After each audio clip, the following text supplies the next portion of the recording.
doqon iyo hurdo murtidu ha ku deeqdo dalkaad leedahay ku difaacaya nabadda daasoon daahaya ka qaado daashaya yaa nasasho ku doono diifta kugu taaliya dariistu ku duugoobay dagaalada kugu dhacay iyo dhiigga daatay dhaawacaadi daryeel yaa daweynay yaan way dagaalka ka dhici jiray daanta xuduudka weyn ee Soomaaliya iyo Kenya dadka nabadiidka dulmiga iyo jaasida waday ciidamadii la sheegay ee mudnaanta qaatay xoog dhanka wada tirsanaa ama ciidamada qalabka sido kuwa ay la dirirayeen fariin baaqoon u diray meeshan iyo sidii loo galay dheerna waa kaga tirinaya waxaa ira cabdi adaa diiday nabadii danaha daciifka adoo maamul doonaya dib u socod iyo qabiil musuq qadaneynaysi deegaanada la daalin baad ruuxna deyneen dadkaadu waa dilaa waana dooxdaaye doob dhaxuu soo dulaa digashadiisii dunya iyo maal buu subax dareersadaaye daraf isaga maalo diiday caanihii digaal laga macabin ilaahi daare odiyadu dilay bay haada daldashaade dir hariya halka geereeno daaqo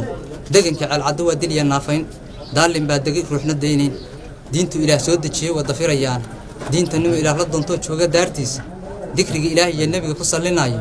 baadil weeye subax ugu dareereen degmada calwa waa digashadii dadkaadoo la-aan haya daawusaysaay waryaana dilay baa dood ku xirteen daba dhilifya daba socotaan dadnimo araga Kenya uma arag dadnimo waa dunyada kale dambigaad gashaa lagu dawgalay dadnimaad xigtaa dili taqaande daraad iyo shalay dhiigga daadsan wali duugoobeen dawladnimadan doonay haddaad Soomaali diiday docdocinta hadalka dawladda cayday dawlad amarta ciidanka dagay daabadaha gaashaaman fulinta doonay diyaaradaha dagay taangi duulay dawli iyo qabiil baan dabaqtamayni dardar kul markii rasaas diirka laga qaaday dadnimo waxa lahayd doogu kaalmay dil baan noqotay iyo dubasho maalmeed doqon iyo hurdo murtidu ha ku deeqdo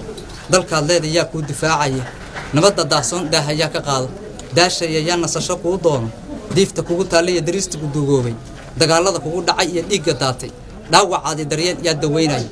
dawladnimada sida taan ku daalici xornimadan doorko nin waliba doonay dawli waa dadku midoobiye isku duubnade sinaan iyo cadaalad samar iyo dulqaad wanaag doonay nabad darartay dalada sariya gaashaan dhig difaaci daabada dagaal jamhuuriyadna deeqday danta guudno iyo qabiilkoon diinaadi danjariye shuutiyo maxkamadda daacada dalka nidaamka laha sharci loo kala dambeeyaa dawiya caafimaad soo madar daymaa intaasan maanta mudnaantii madaxda ay noogu timid taliska guutada tobnaad ee qaybta afar-saddexaad oo ka tirsan guutada tobnaad magaceedu Axmed Cabdi Jaamac sidaa iyo